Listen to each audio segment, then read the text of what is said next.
నంద్యాల జిల్లా ఆత్మకూరు పట్టణంలో వరద వలన పంట నష్టపోయిన రైతులకు ప్రతి ఎకరాకు 25,000 రూపాయల నష్టపరిహారం ఇవ్వాలని ఏపీ కౌలు రైతు సేవా సంఘ అధ్యక్షుడు టపాల్ అష్రఫ్ అలీ అన్నారు. ఆత్మకూరు చుట్టుపక్కల గ్రామాలైన వడ్ల రామాపురం, నల్లుగాలువ, కొత్త రామాపురం గ్రామాలలో 3,000 ఎకరాలలో మొక్కజొన్న, వరి, కంది సాగు చేయడం జరిగిందని, గత 4 రోజుల నుండి తుఫాను వల్ల నష్టపోయిన పంటలను పరిశీలించి నష్టపరిహారం ఇవ్వాలని డిమాండ్ చేశారు. టపాల్ అష్రఫ్ అలీ, ఆత్మకూరు రైతు సంఘం అధ్యక్షుడిని. మాది నంద్యాల జిల్లా శ్రీశైలం నియోజకవర్గం, ఆత్మకూరు మండలం, ఆత్మకూరు గ్రామము.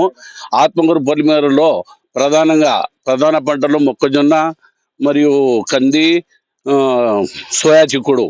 ఈ పంటలు మొన్న వచ్చిన వర్షాల వల్ల, భారీ వర్షాల వల్ల వాగులు వంకలు ప్రవహిస్తూ పంటలు నాశనం అయిపోతున్నాయి.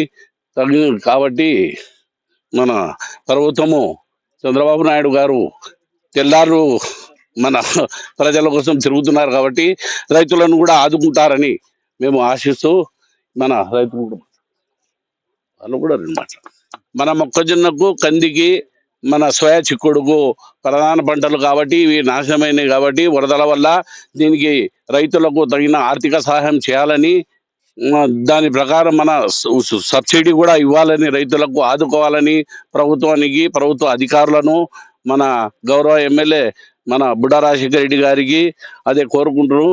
ఈ సమావేశానికి వచ్చిన మన రైతు సోదరులకు అందరికీ ధన్యవాదాలు తెలుపుతున్నాం. నంద్యాల జిల్లా ఆత్మకూరు మండలం, ఆత్మకూరు గ్రామం పొలిమారలో అయిన వడ్రామపురంలో గత 3 రోజులుగా నల్లమల ప్రాంతం అంతా మొత్తం వర్షం పడడం వల్ల వృధా ప్రాజెక్టు దీని కింది పరిధిలో కిందికి వస్తుంది.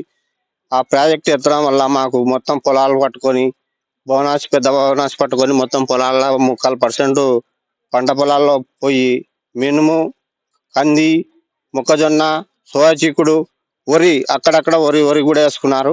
వరులు కూడా మొత్తం మునిగిపోయినాయి.